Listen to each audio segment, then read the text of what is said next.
Hello everyone, I am Sunil. I welcome you back to your channel again, that is Mr. EDM. This video is all about you should not always say that you are nervous. Today we are going to try some different ways to say the same thing so that it can make your communication skills captivating. So let's start it. The first expression is, and this is my favorite one, to feel like a cat on hot bricks.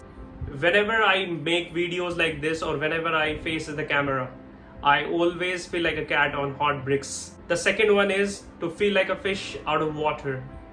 Whenever I talk to strangers, I always feel like a fish out of water. And the third one is shake in your shoes. I always find myself where I shake in my shoes if I try something which I'm not comfortable with.